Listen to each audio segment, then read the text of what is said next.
Video ini dibuat untuk menyelesaikan salah satu ujian tengah semester dalam mata kuliah Perekonomian Indonesia dengan dosen pengampu Ibu Mela Sandra SEMM.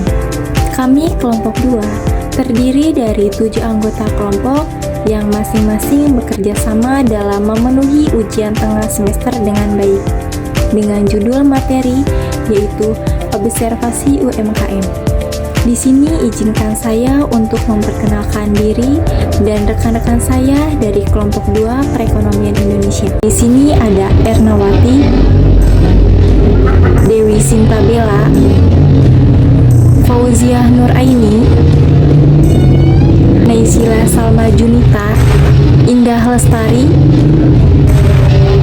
Mahdaud Rijal, dan Muhammad Farid.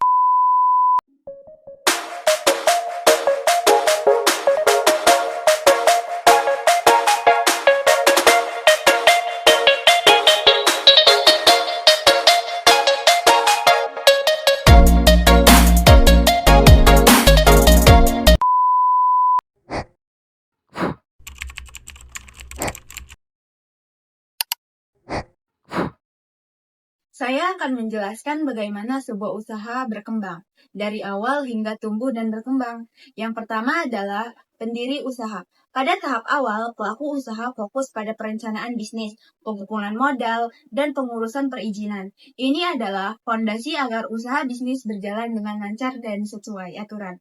Yang kedua adalah usaha berjalan. Setelah usaha berjalan, fokus beralih pada penjualan awal, manajemen operasional, dan strategi pemasaran. Tahap ini penting untuk memastikan usaha dapat bertahan, menarik pelanggan, dan berjalan sesuai yang diinginkan. Yang ketiga adalah usaha berkembang. Ketika usaha mulai stabil, pelaku usaha dapat meningkatkan produksi, membahkan tenaga kerja, melakukan ekspansi ke pasar baru, dan diverifikasi produksi. Tahap ini menunjukkan bahwa usaha tidak hanya bertahan, tetapi juga mulai tumbuh dan berkembang. Materi selanjutnya, dampak inflasi terhadap usaha. Nah, inflasi itu kondisi saat harga-harga barang pada naik. Nah, kenaikan harga itu otomatis ngaruh banget ke pelaku usaha. Yang pertama, kalau harga bahan baku naik, biaya produksi juga ikutan naik. Misalnya harga bahan makanan, listrik, atau bahan kemasan jadi lebih mahal. Jadi pengusaha harus keluar uang lebih banyak buat produksi. Yang kedua, karena biaya naik, keuntungan usaha bisa jadi berkurang. Soalnya nggak semua usaha bisa langsung naikin harga jual, takut pelanggan kabur, jadi margin keuntungan jadi mengecil. Yang ketiga, inflasi juga bisa bikin rencana pengembangan usaha tertunda. Contohnya, mau buka cabang baru, beli mesin atau nambah karyawan, semuanya jadi lebih mahal. Jadi harus ditunda dulu. Dan yang terakhir, inflasi memaksa usaha buat menyesuaikan harga jual atau berinovasi. Ada yang naikin harga, ada juga yang mengecilkan ukuran produk, atau bikin paket hemat supaya pelanggan tetap mau beli. Intinya, inflasi bikin usaha harus lebih pintar ngatur biaya dan strateginya, supaya tetap bisa jalan dan nggak rugi. Baik, saya akan menjelaskan materi tentang dampak deflasi terhadap usaha. Di sini ada 3 poin. Poin yang pertama yaitu tentang harga barang atau jasa turun. Pendapatan pun ikut menurun. Ketika harga barang atau jasa turun, pasti pendapatan pun ikut menurun. Kenapa? Karena saat deflasi terjadi, harga-harga biasa pun turun. Bagi pelaku usaha, kondisi ini membuat mereka harus menjual barang atau jasa dengan harga yang lebih rendah dari biasanya. Yang kedua ada produksi dan investasi cenderung ditunda. Kenapa? Ketika harga terus menurun, pelaku usaha khawatir kalau mereka memproduksi banyak. Barang tersebut nantinya malah dijual lebih murah lagi. Nah, yang ketiga yaitu peluang menarik pelanggan. Karena harga lebih murah. Meskipun banyak tantangan, deflasi juga memberikan peluang tertentu dengan harga yang lebih rendah.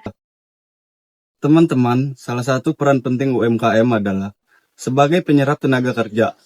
UMKM mampu menyerap tenaga kerja lokal, sehingga banyak orang di sekitar bisa bekerja dan mendapatkan penghasilan. Dengan begitu, UMKM juga ikut mengurangi pengangguran. Perlu diingat, skala usaha UMKM menentukan jumlah tenaga kerja yang diserap.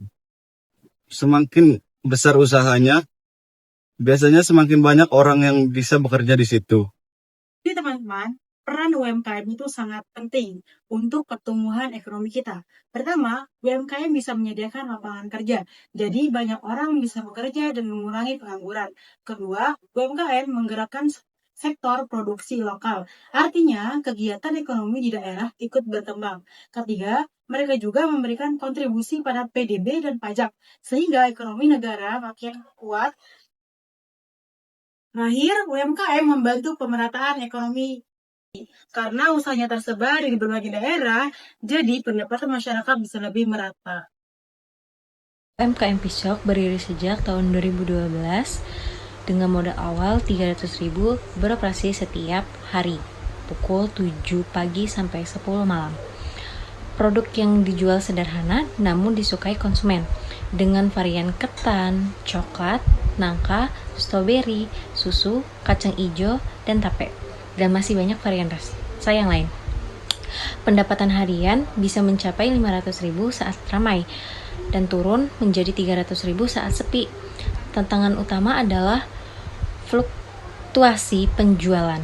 Saat sepi, omset menurun, saat ramai, stok cepat habis. Kesuksesan usaha ini menunjukkan pentingnya produk praktis, manajemen stok, dan strategi promosi untuk mempertahankan konsumen.